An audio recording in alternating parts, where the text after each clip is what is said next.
Estas personas se están muriendo y nadie está haciendo nada por ello. Lo que a mí me movió a trabajar este proyecto de acuerdo pues fueron los niños y seguirán siendo ellos los que tenemos que nosotros buscar blindar esos espacios como son los parques, como son los colegios. Lo que está pasando es que están haciendo gomas, están haciendo chocolates, hongos, le colocan marihuana. Pues vamos muy mal, el país está crítico. Acabamos de aprobar en la Comisión de Gobierno y en la plenaria del Consejo un proyecto que es zonas libres de drogas. Se queden allí esperando a que su hijo le dé un ataque cardiorrespiratorio, un accidente cerebrovascular, no sé, cualquiera de estas. Sabemos que están expuestas a un consumo excesivo de sustancias psicoactivas. No es que sea mejor el whisky ni la cocaína, que lo mejor es no consumir ninguna sustancia.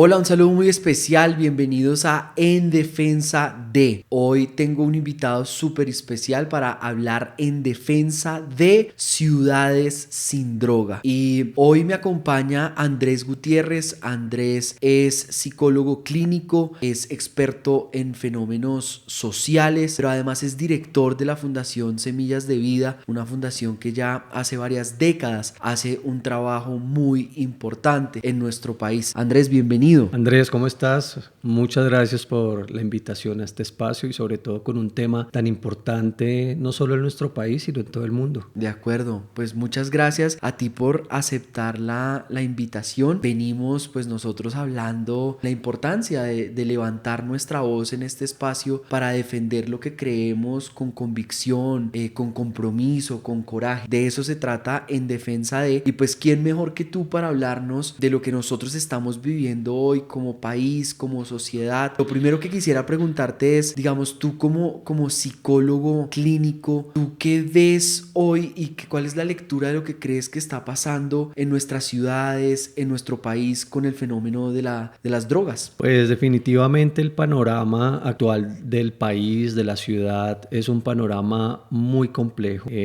Constantemente recibimos casos, familias, jóvenes lamentablemente han dañado su proyecto de vida. Cada vez es más común encontrar esa exposición tan, digamos que natural o intentando normalizar este tipo de situaciones dentro de los hogares que ya hoy en día muchos padres de familia piensan que el consumo de sustancias psicoactivas es una situación normal, que es normal que consuman en su casa, en sus habitaciones, incluso padres de familia que hemos encontrado llevándole la sustancia a sus seres queridos. Esto es algo que demuestra el grado tan alto de inconsciencia, de ignorancia con respecto a la psicoeducación que debería existir en todos los temas asociados al consumo de sustancias psicoactivas. Vamos muy mal, el país está crítico, el consumo está acabando con la vida, con el proyecto, con familias enteras, pero lamentablemente parece que no alcanza a ser lo suficientemente impactante para que logre sensibilizar a la sociedad civil. ¿Crees de alguna manera que los mensajes que vienen, digamos, del liderazgo principal de la nación? Por ejemplo, pues el presidente salió y dijo que en la lectura de él era mucho más dañino el whisky que la cocaína. Digamos, cuando una sociedad comienza a escuchar esos mensajes, y ahorita tú hablabas de cómo empezamos hoy y muchos padres de familia incluso han llegado al punto de normalizar la situación, que se convierten de alguna manera en quienes le están suministrando estas drogas a sus hijos. ¿Tú qué piensas de eso? ¿Qué piensas de esos mensajes que vienen del liderazgo político del país? Pues digamos que no es lo que uno quisiera oír, no es lo que esperaría una mamá que perdió a su hijo por el whisky y la cocaína en una sobredosis o en un infarto fulminante al corazón. No es ese el mensaje que construye, que sensibiliza o que juega un papel importante en la prevención. Lamentablemente hemos escuchado desde diferentes, digamos que posturas, instituciones, como ese repertorio permisivo está cogiendo más fuerza, pero hemos perdido el objetivo primordial de la información, es decir, la prevención. La base fundamental en todo proceso, situación, problema, tiene que ser la prevención. Si quien dirige o quien está encargado de enviar mensajes lo hace de una manera más responsable y simplemente diciendo que no es que sea mejor el whisky ni la cocaína, que lo mejor es no consumir ninguna sustancia. Sería un mensaje mucho más contundente y un mensaje mucho más apropiado, donde le da herramientas a quienes pues lo tienen como referente o lo pueden observar. Insisto, cualquiera que sea la institución que esté a cargo de esta información. De acuerdo. Otra cosa a la que me gustaría que habláramos, Andrés, en este espacio es de la juventud, de las redes sociales y las drogas. En Bogotá, según el estudio 2014, que fue un estudio de juventud que hizo la Secretaría de Integración Social, desde ese entonces se nos dice que en Bogotá podemos tener aproximadamente 1.8 millones de jóvenes en Bogotá, que están entre los 14 y los 28 años de edad. Digamos que las cifras recientes quizás muestran incluso que tenemos un poquito más de jóvenes que esa cifra, pero la realidad es la entrada de las redes sociales pues ha tenido un impacto enorme en esta población, y el tema y el fenómeno de las drogas pues también ha venido de alguna manera mutando. Entonces te quiero preguntar particularmente en tu ejercicio a diario, me imagino que te has encontrado con jóvenes que están consumiendo, jóvenes que de pronto iniciaron o encontraron en las redes sociales también como un camino para conseguir drogas. ¿Qué has visto tú como de estos tres grandes elementos: juventud, redes sociales y drogas? Las redes sociales, si bien pues llegaron para quedarse, es un fenómeno social que para muchos y según el manejo es positivo, pero lamentablemente para otro tanto de la población, sobre todo los niños, las niñas y los adolescentes, que son los que carecen de procesos psicológicos o de funciones ejecutivas más establecidas, que tiene que ver con la toma de decisiones, con procesos de pensamiento, de racionalidad que exige al ser humano para poder tomar mejores decisiones. Sí. Esta población es mucho más vulnerable y en ese sentido, al acceder prematuramente a la tecnología, por supuesto que genera una situación y una disrupción de una manera negativa en todos los procesos del desarrollo neurológico de esta población, queriendo decir entonces que el uso para esta población, el permanecer muchas horas conectado, pareciera que no hiciera daño, pero nos hemos encontrado más adelante con historias incluso catastróficas, donde en algún momento un papá dejó coger ventaja de su hija, pero quiso llamarle la atención y para darle una lección decidió quitarle el celular. Él se va de la casa y cuando llega a la casa lamentablemente encuentra a su hija sin vida. Esto es una tragedia y así hay muchos casos. Al emplear entonces la tecnología y los adolescentes en búsqueda de alterar los grados de conciencia del ser humano, el sistema nervioso central, pues les parece muy fácil empezar a tener unas conexiones inadecuadas, seguida de amigos, de pares, de todo un mundo fantasioso que muestran las redes sociales y que al mismo tiempo ellos, digamos que se proyectan tratando de, digamos que parecerse a esa persona, experimentar el placer que está sintiendo la otra persona y con lo que no piensan que se van a encontrar es que puede generar una situación muy complicada en su organismo, porque pues todos los seres humanos somos diferentes, el ADN, nuestros sistemas son diferentes y no sabemos cómo se va a percibir. Entonces, en ese sentido, todos estos jóvenes, niños, niñas y adolescentes, al estar sobreexpuestos, sin un control, sin un seguimiento y simplemente dejarlos ahí, pues es muy riesgoso y ya sabemos que hasta la vida la pueden perder. Wow, tremendo eso que cuentas y además ese caso que citas me hace recordar mucho algo que hablábamos antes de iniciar este podcast de esta nueva serie que pues está muy de moda, Adolescencia, en Netflix, y que pues a muchos papás se las están recomendando básicamente para decir: usted no sabe con quién vive, usted no sabe y usted no conoce a su hijo. Hijos. Usted parece que tiene un hijo en la realidad y ahora tiene otro hijo en la virtualidad, y además con este fenómeno de redes que no para.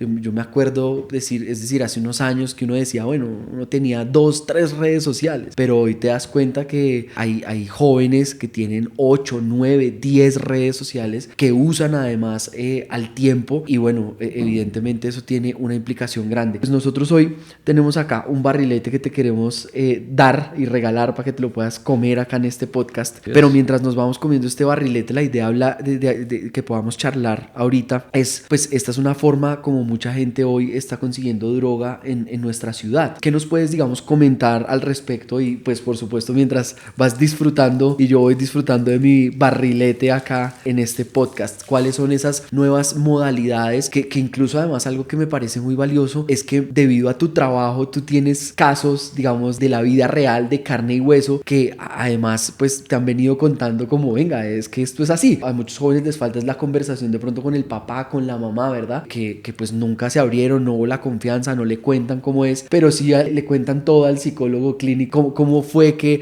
en últimas llegaron allá y demás. ¿Qué nos puedes contar al respecto? Bueno, no, el panorama con respecto a los dulces, además que el azúcar también es considerada una adicción. De acuerdo. Que digamos que las grandes, no sé, mafias que se encargan de todas estas líneas de distribución, de elaboración, pues ahorita se está convirtiendo también en una ruta de llevar sustancias.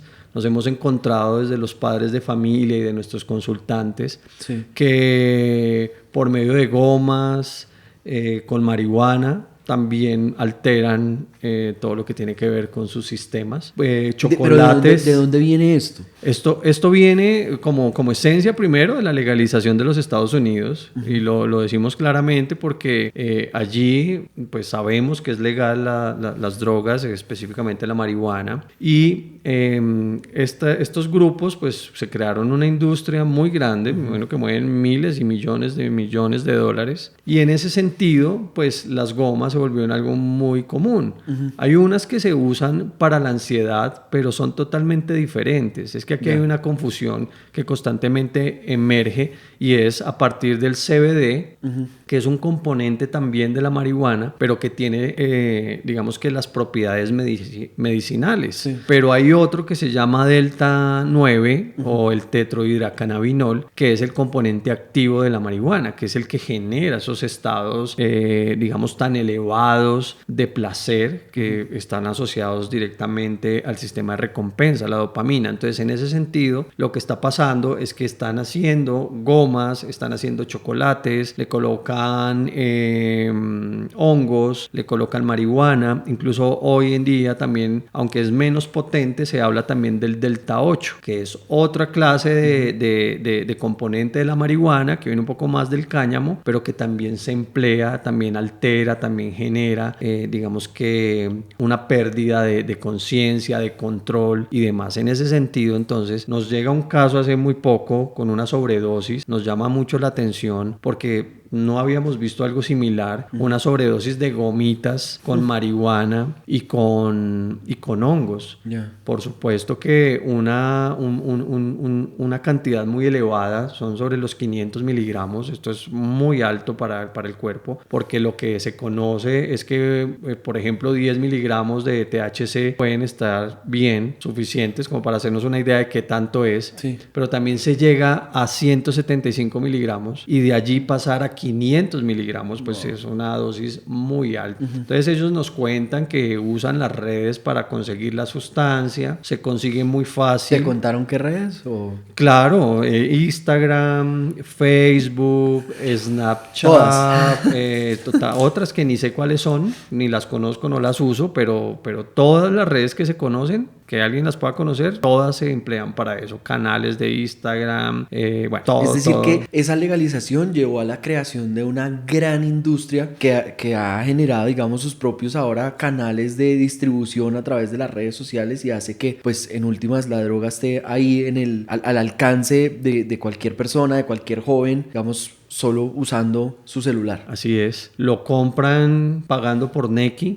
Obviamente hay personas que me imagino que ya lo importan aquí al país, lo tienen a la mano, tú lo pides y en 5 minutos, 10, 20 lo tienes en tu casa, el pago contra entrega, no sé, y lo tienen, y ya de una vez se están drogando y están, digamos que arriesgando su vida, que pase algo. Este muchacho quedó muy impactado. Yo no pensé que esto fuera así, muy arrepentido. Digamos, este caso fue en nuestra ciudad. Fue en Bogotá. Fue en Bogotá, fue hace pocos días. fue a pocos días. Así se han documentado en diferentes partes del mundo situaciones de jóvenes que han entrado por urgencias, que han entrado al sistema hospitalario. Dice el papá que hizo el acompañamiento en esa sobredosis, obviamente, que pues se sentía un poco mal porque no llamó inmediatamente a los canales de urgencias, al 123 para hospitalizarlo. Ya cuando llega a mi clínica, pues yo le doy el manejo y lo atendemos por urgencias, pero llega al día después. Ya se había bajado, digamos que su viaje, ya estaba un poco, seguía drogado, pero estaba mucho más equilibrado, signos vitales. Pero en ese momento, el papá, la mamá muy asustados, sin saber qué hacer. Yo le decía al papá, no te preocupes, eso también es importante, porque eso es lo que nos va a permitir poderle enseñar a otras personas para que no se queden allí esperando a que su hijo le dé un ataque cardiorrespiratorio, un accidente cerebrovascular, no sé, cualquiera de estas sabemos que están expuestas a un consumo excesivo de sustancias psicoactivas. Lo que se ha creído es que la marihuana no tiene sobredosis, pero lamentablemente unas altas dosis de sustancia, de marihuana o de cualquier otra sustancia, genera una situación muy compleja en los seres humanos. Entonces sí hay un daño letal. Hoy se está asociando la marihuana con esquizofrenias, con estados bipolares, con trastornos del estado de ánimo. Se está asociando también con estados psicóticos. Entonces ya no es sano porque viene con una composición química donde quieren potencializar el THC, que sea más fuerte, que sea más poderoso, que se habla de wax, se habla de bomb, se habla de un poco de cosas que muchos padres de familia no conocen. Ellos piensan que es la misma marihuana, que es así, y ven un dulce normal y dicen, no, eso no pasa nada, me está comiendo un dulcecito, una gomita no inofensiva. Nada, exacto, inofensiva.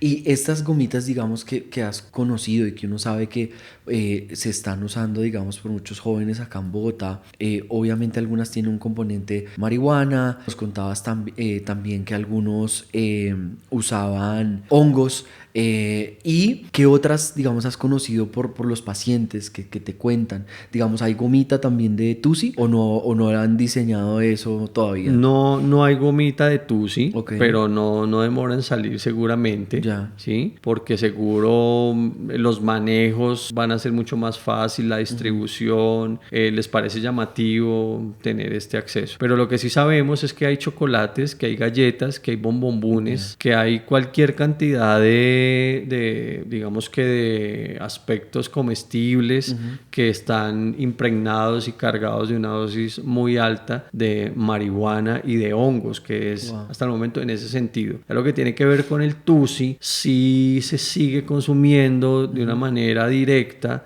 con la composición de 8 o 10 sustancias que muchos de ellos aprenden a cocinar. Que esto es muy importante además para los papás de pronto o la gente que nos está viendo, digamos, ¿qué es el Tusi? Porque a veces se habla mucho de él, pero la gente de pronto no toda entiende. ¿Nos puedes explicar? El Tusi hoy está ganando mucho terreno, está acabando con la vida de muchos jóvenes, está dañando todo su proceso psicológico y neurológico de los pacientes, porque es una composición de más o menos 8 sustancias. Dentro de ellas hemos encontrado metadona, benzodiazepinas, anfetaminas, barbitúricos, ácidos, LSD, éxtasis, MDMA. Incluso nos llamó mucho la atención en unos test que se realizaron donde hay residuos de Viagra. Las personas que han podido tener la experiencia con la sustancia refieren un estado de euforia muy alto, le pierden miedo a muchos aspectos de la vida, pero también alteran en su cerebro la percepción de la realidad. Ellos, por ejemplo, se quedan en el placer, se quedan planificando placer, voy a estar con una pareja, voy a hacer un trío, pero realmente no lo ejecutan, no lo hacen porque fisiológicamente su cuerpo no le responde, no tiene ni siquiera erecciones por el consumo de sustancias, específicamente del Tusi. Dentro de los testimonios y la evidencia empírica que hemos encontrado con nuestros pacientes, en algunos casos han referido que a la elaboración del Tusi, como se hace en una cocina que es casero, que son los que elaboran estas sustancias, le aplican fentanilo. ¿sí? Y hemos conocido de situaciones con una evidencia no tan fuerte, pero sí hay casos donde han perdido la vida por el consumo de fentanilo asociado al TUSI. Le echan fentanilo, le echan ketamina, que es el analgésico o es un medicamento de uso veterinario que lamentablemente también está haciendo estragos en nuestro país. Wow, es impresionante, de verdad, escucharte, porque yo creo que la gran mayoría de personas pues no conocen, digamos, todo esto en detalle, y a veces la ignorancia se convierte como en el mayor problema y obstáculo que hay. Y como hablábamos al principio, a veces se normaliza tanto que uno no puede creer que de verdad tengamos papás y padres de familia prácticamente pues suministrándole estas cosas a sus hijos sin conocer, digamos, el daño, el riesgo a que los están exponiendo. Pero lo cierto es que yo creo que WhatsApp quizás está siendo también una red social pues muy clave en esto. Creo que un hito fue la pandemia, que en últimas, pues si nadie se podía mover, los delincuentes y muchos jíbaros de nuestra ciudad migraron ahora a prácticamente hacer que la droga llegara hasta la puerta de la casa de la gente. Y bueno, es lo que tú nos has contado hoy es tremendo, porque pues esas son las consecuencias también de que en algunas partes se abriera la puerta de la legalización. Hoy mucha gente campantemente, sencillamente dice en Colombia, legalicemos esto se arregla, pero lo que no vemos es que incluso eso puede llevar a la creación de un mercado para terminar el día de mañana no solo haciéndole daño a nuestro país, a nuestro capital humano, que creo que es el capital más valioso que tenemos, sino además para dañar a otros países, a otras sociedades. Entonces,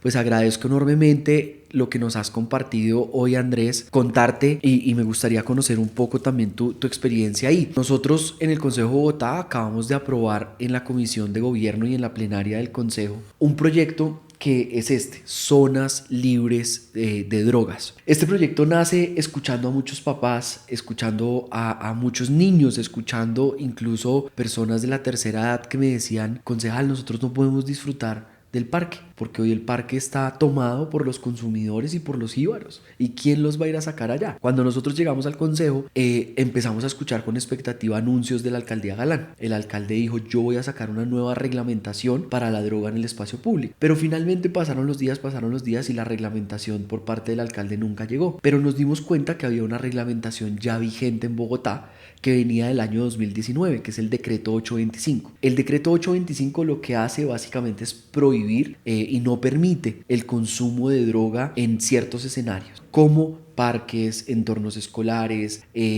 también las plazoletas, el transporte público, digamos, para dar algunos ejemplos. Y dice que alrededor de esas zonas y 200 metros a la redonda no debe haber consumo. Entonces nosotros dijimos: venga, pues señalicemos. Si al final no expidieron un nuevo decreto, sí sería muy importante señalizar por lo que la gente nos había transmitido a nosotros, y que por lo menos encontremos avisos que cumplen una función pedagógica para contarle a la ciudadanía que esas normas están vigentes. Pero nosotros también, Andrés, buscamos pues que se cumpla la norma. En mi caso particular, yo pienso que este proyecto ayuda especialmente a proteger esos escenarios para los niños. Yo creo que lo que un niño crece viendo, pues lo termina de alguna manera imitando. Por eso uno ve muchos niños que, no sé, en sus hogares había violencia intrafamiliar y años después están inmersos también en violencia intrafamiliar. Y cuando se normaliza el tema de la droga, el consumo, pues obvio que estamos dando un mal ejemplo para que muchos de ellos terminen allá. Quería contarte de ese proyecto y saber, tú como psicólogo clínico y en tu experiencia,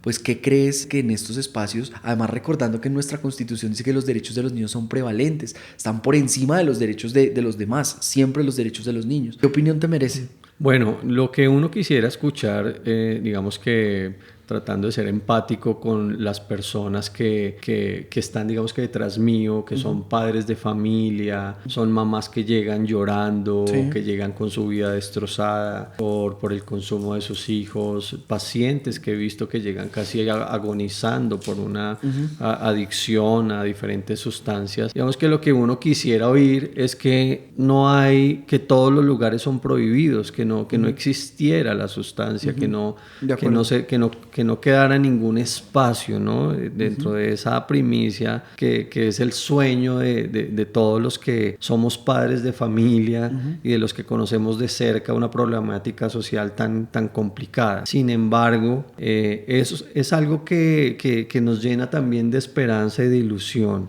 Me parece que es una muy buena medida la que se puede tomar, digamos que generando una prohibición en unos lugares, protegiéndonos de cierta manera y proteger a esta población que es la más vulnerable, la que con las mismas gomitas llegan, los hacen adictos y después le están vendiendo marihuana y después le están vendiendo cocaína y después le están dando otro tipo de sustancias y pues hace toda una carrera de adicción. Entonces nosotros celebramos este tipo de medidas, nosotros estamos con el deseo, con las ganas de seguir trabajando en pro de este país. Lo hemos hecho durante más de 25 años, hemos dado también el debate dentro de nuestras posibilidades, una institución que viene construyendo oportunidades honestas y sinceras a nuestros pacientes y a nuestras familias. Pues es alentador que existan personas como tú, Andrés, que estén interesados en la sociedad, en los niños, y que alguien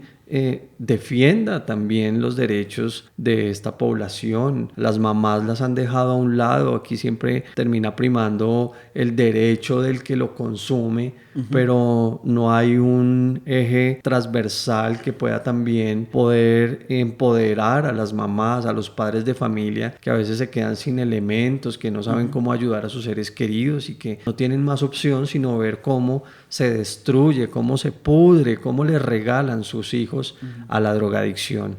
Entonces, qué bueno que este tipo de medidas pues sigan aportando al país, a la ciudad, por supuesto, a favor de los más vulnerables que están consumiendo drogas pero no saben contra qué se van a enfrentar, no saben cuáles son los daños, no saben qué está pasando en un contexto social con tantas dificultades y con tantas diferencias, donde hay maltratos, donde en la casa hay tantas situaciones. Pues esto simplemente se convierte en un problema más, que es la drogadicción. Y el tener este tipo de reglamentación, no sé cómo se menciona correctamente, es una ley que se busca emplear en la ciudad, pues es algo que nos llena de admiración, primero de gratitud, pero también de alegría, de saber que no estamos equivocados dando esta pelea, de saber que las madres de familia, los padres de familia en general, también están acorde a ese sentir, lo necesitan. Estas personas se están muriendo y nadie está haciendo nada por ellos. De acuerdo, bueno, no. Andrés, te agradezco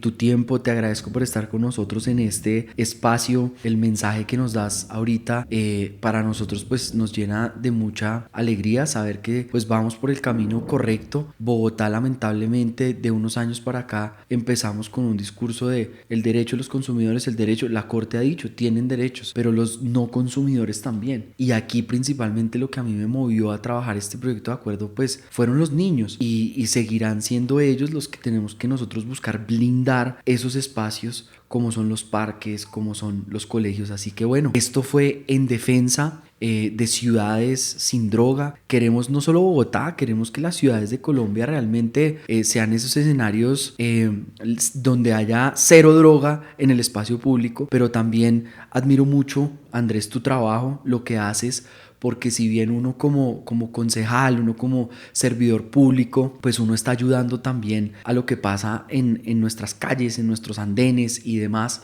pues tú estás haciendo un trabajo también para ayudar de puertas para adentro a la familia, y eso yo creo que es muy, muy valioso, rescatable de la labor que por tantos años han hecho a través de la fundación. Y bueno, yo creo que tenemos que dejarle a los padres de familia primero el PDF, un PDF que tenemos para que ustedes vean, y aquí el PDF va a pasar. Aquí se los vamos a estar mostrando todo lo que hoy prácticamente con brochures virtuales están consiguiendo los jóvenes, pero incluso los niños, porque yo sí quiero hacer esa alerta.